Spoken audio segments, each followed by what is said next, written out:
Gravity Falls is one of Mabel's best friends. She has a large physique, obsession with boys, great physical strength, and a deep masculine voice. Many tend to headcanon her as trans, but this has stirred up commentary that Grenda sounds like a trans joke. Manzi, who was Alex Hirsch's girlfriend at the time, responded to this stating that Grenda was not meant to be a trans joke. She further explained, stating that the joke behind Grenda is meant to be making fun of all the awkward stages kids go through while growing up. I'm sure you all can think of someone you knew in school, someone who was awkwardly tall or awkwardly big, low voice, hadn't quite grown into their skin yet, she said, and added that this is what the joke behind Grenda is supposed to be. She's a girl going through a super awkward stage, and it's a relatable thing. In my opinion, it's an interesting explanation, but what do you think? Could Pacifica be adopted? According to user Gem Cypher, it seems so. Gem starts off with the most obvious evidence being that Pacifica looks nothing like her parents. Both are brunettes and both have strong chins.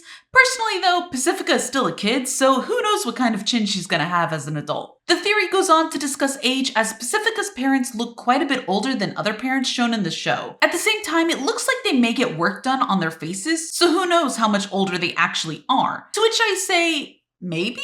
I mean, I personally have older parents myself, so I'm not sure about this evidence. And lastly, her adoption is never mentioned in the show, but who's to say the memory gun didn't wipe away Pacifica's dad's memory of it all? Now, I'm not saying that it's not possible, but this all seems a little far-fetched. But what do you think? And of course, who should I draw next from Gravity Falls? I think what I really love about Gravity Falls is the parallels that we get to see between Grunkle Ford and Grunkle Stan and Mabel and Dipper. Ford is the logical and smart twin, much like Dipper, and Stan is the more zanier of the two. Perhaps Stan isn't as obnoxious as Mabel, but he's certainly not as calm and level-headed as Dipper. And we see flashbacks of instances where Stan is afraid of losing his twin, and this reflects on Mabel, who's also afraid of losing Dipper. In a way, it's almost as if we're watching history repeat itself through Mabel and Dipper, and it feels like Ford knows this because he sees a lot of himself in Dipper. There were also instances where Ford saw Mabel as an issue at one point because he associated her as someone who's holding Dipper back, much like he felt Stan had been holding him back. But what's great is Ford is so caught up in how much alike he and Dipper are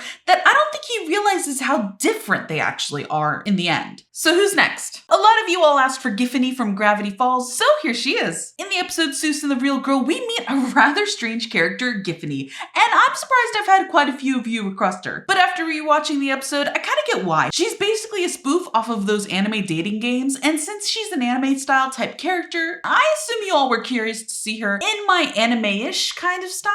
I find it super interesting that her name is Giphy, which is a play off of the name GIF, or graphics interchange format, and the fact that they called her Giphy instead of Jiffany just kind of felt like a weirdly small win in the whole GIF versus GIF war. Which, of course, if you don't know, is this years-long feud of whether GIF is pronounced GIF or as Jif, like the peanut butter brand. Also, the writers bring this up as well in the episode, as Seuss says he doesn't know if her name is Giphy or Jiffany. But let's be real, we all know it's Giphy, right? So who's next? So, since I've drawn Mabel and Grenda, of course I have to finish the epic trio with Candy from Gravity Falls. And I just love how these three are a group of other type of girls. Mabel is zany and obnoxious, Grenda doesn't fit that typical girly stereotype, and of course Candy is timid and lacks confidence. But upon meeting these girls, Mabel recognizes right away that she's found her people. I've also seen a lot of fans seem to ship Candy and Dipper, which I guess is cute. I'm kind of indifferent myself, but fans seem to back it up by the moment that Candy grabs onto Dipper out of fear in the Summerween episode. Personally, I wonder if she was just genuinely scared and Dipper happened to be closest to her at the time. But as always, what do you think? And of course, who should I draw next from Gravity Falls? Is it just me, or does it feel like Robbie Valentino from Gravity Falls was just too old to be beefing with a 12-year-old? Spoilers ahead. I know that Robbie is still a kid himself, being only 16 years old, but that episode in season 1 where him and Dipper sort of get into it was odd. I definitely understand Robbie being upset with Dipper since Dipper did break his phone, but to be fair, Robbie did Dipper dirty by trying to embarrass him to Wendy. But honestly, the whole Robbie challenging Dipper to an actual fistfight later kind of made me laugh. Like, bro, you're